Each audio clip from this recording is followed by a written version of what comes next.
All. I'm an advocate in the High Court. I'm a Hindu married to a Christian.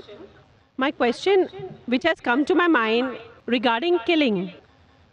If killing is strictly prohibited in Islam, why don't the Muslim spiritual leaders openly criticize and unitedly fight the killings going on in the name of jihad?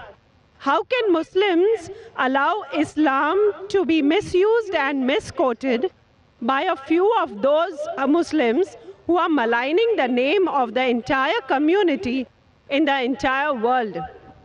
Sister asked a very good question. She said that she was impressed with the teaching of Islam, that Islam is against killing innocent human beings. But how come all the Muslim leaders don't get together and condemn the killing that is going on in the name of jihad? And just because of few black sheep, Islam is being maligned. Sister, for the detailed answer, you should listen to my last talk in the last conference, 1 year back in November 2008. My final speech of the second International Peace Conference was Media and Islam, War or Peace. The main thing to blame, it is the media. It is the media which picks up black sheep of the community and they portray as though they're exemplary Muslims. It is the media. So what you see in the media is not what's exactly happening.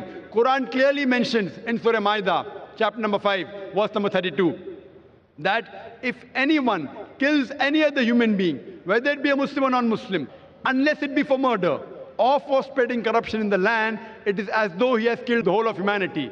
And if anyone saves any human being, it is as though he has saved the whole of humankind. So killing any innocent human being is a sin in Islam. Not only is it a sin, it is as though you have killed the whole of humanity. So anyone killing, you find cases taking place, going on the street and a bomb blast takes place, etc. Killing innocent human being is totally prohibited. It's clear cut. And when I went to USA, I went to UK, we have Muslim organizations condemning what bomb blast took place in the tube station in London. We condemn it. I went to America, I found some of the Muslim organizations condemning what's happening in 9/11. I agree with them. I agree with them. What happened in 9/11? A few thousand people killed. It is to be condemned. Who did it? I don't know. I'm not saying Muslims did it. It is the media which is saying there's no proof at all. There's no proof. But whoever did it, there are, if you go on the internet, you have various documentaries showing that it was a government job, inside job. George Bush did it. I don't know who did it. Whoever did it, killing thousands of innocent human beings in 9/11, in the Twin Tower bombing, is to be condemned. More than 50 people killed in the tube bombing in London is to be condemned. More than 100 people killed in Bombay in July, a couple of years back, in the train bombing in Bombay is to be condemned. But don't put a full stop. Simultaneously, I also condemn the thousands of people killed in Afghanistan, the thousands of people killed in Iraq, the thousands of people killed in Palestine. I call this white-collar terrorism. You know what they are doing? They are giving missiles. They are sending bombs. There in Palestine, they are fighting with stones. And they are called as terrorists. America is sending bomber Patriot missiles.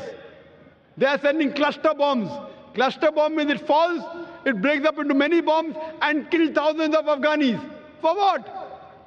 It is a coward act.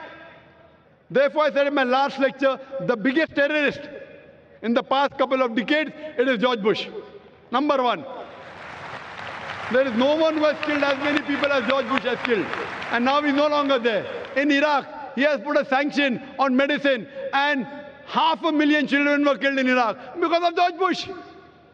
We know very well, even if I agree that one person was hiding there, there is no proof that Bin Laden did it. Even if he did it, imagine for one man, you're killing thousands of people. It is absurd. What we find, it is the media which is portraying. Media which is portraying that Muslims are doing this. I do know there are black sheep, sister. There are black sheep in a community. There are black sheep in every community. Indian media talks about Kashmir. How often do they talk about Assam? Naxalite, the Maoist. You know the biggest threat to India are the Maoists. What are they doing? They are bombarding the police stations. They are killing the police. The maximum killing that has been done in India by the Maoists, by the communists, the LTT, Hindus. Who calls them Hindu terrorist? You go to Assam, the Christian terrorist. When the Hindus do it, you call it LTTE.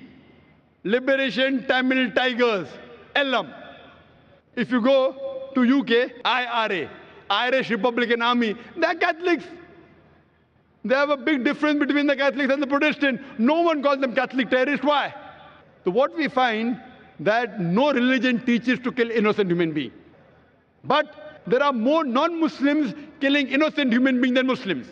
Now so-called Muslims who killed innocent human beings, they aren't Muslims. They aren't following the teachings of the Quran and the Prophet. But what the media does, media picks up these black sheep and they portray as though they're exemplary Muslims. So the media has to blame, number one. Media. The media can change black into white, day into night, hero into villain, villain into a hero. You can hear my talk, Is Terrorism a Muslim Monopoly? And you'll get more details, inshallah. Thank you.